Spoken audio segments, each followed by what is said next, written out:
এটা হচ্ছে এটার নাম হচ্ছে সাতকরা। এটা সিলেটের একটা লেবু। এই লেবু ভাত দিয়ে খায় না, এটা খায় গরুর মাংস, তারপর হচ্ছে মাছ, এগুলো দিয়ে। এখন আমি এটা দিয়ে গরুর মাংস দিয়ে রান্না করব। এটা একটা সিলেটের একটা মশলা আছে সেটা দিয়ে। এটা অনেক মানে ভালো একটা লেবু, আর অনেক নাম করা এটা। এটা যারা প্রবাসী আছে ওরাও চিনে, ওরাও খায়, বাংলাদেশ থেকে অর্ডার করে নিয়ে। এটা এটা অনেক দাম এটা। এই সেই সিলেটের টাইগার ফাস্টফুড, এটা দিব। এটা ঢাকার পাঁচফোড়নের মতো না, আরেকটা মশলা আছে যে সেটার নাম হচ্ছে রতনের মশলা। এখন আমি এটা দিয়ে এই মাংসটাকে বসাবো। এখানে 1.5 কেজি মতো আছে, বড় হাঁড়ি, সেজন্য বোঝা যাচ্ছে না। আদা রসুন দিয়ে আমি আগে দিই 1 2 3 চামচ দিলাম আমি আদা রসুন।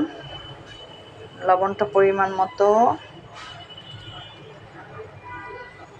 হলুদ,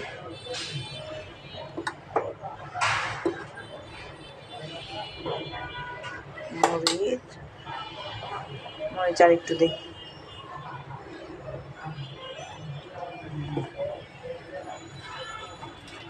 এবার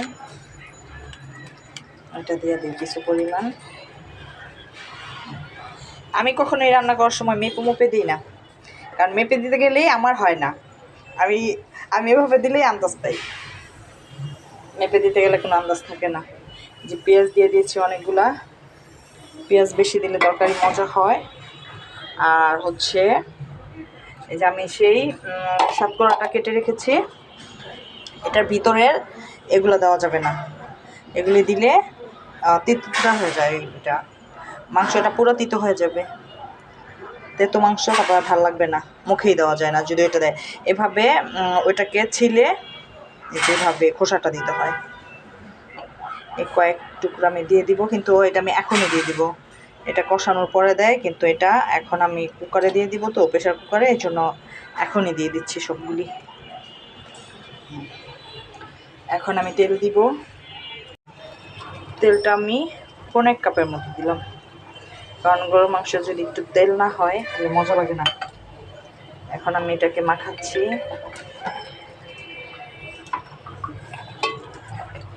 এখন এই কাঁচাটার মধ্যে সেই গন্ধ, লেবুর একটা গন্ধ, তারপর হচ্ছে পাঁচফোড়নের মশলার একটা গন্ধ, মনে হচ্ছে যে কাঁচাই খেয়ে ফেলি। রান্না করার পর এটা এত মজা হবে সেটা বলার বাইরে, যে খেয়েছে সেই জানে। আমি যদিও অন্য জেলার, সিলেটের মানুষের খাবার এটা, সিলেটের মানুষ এটা অনেক পছন্দ করে। এখন খেতে খেতে আমি এটার ফ্যান হয়ে গেছি। আমার মাও খায়, আজকে আমি এটা আমার মাকেও পাঠাবো, আমার বেবিরাও খায় এটা। আমার সেই লেবু তরকারিটা মানে সাতকরা তরকারিটা হয়ে গেছে। এখন এটা আমাকে একটু নিব, নিয়ে দেখাচ্ছি। কাছে থাকলে যে কেউ এটার মানে ফ্লেভারটা কত সুন্দর সেটা বুঝতে পারতো। আর এটা হচ্ছে চাপা শুটকি ভর্তা। আমার অবশ্য চাপা শুটকি ভর্তা এগুলি পছন্দ না, আমি বিক্রমপুরের। আর আমি হচ্ছে চিংড়ি মাছের ভর্তা, আলু ভর্তা, এগুলো আমার পছন্দ।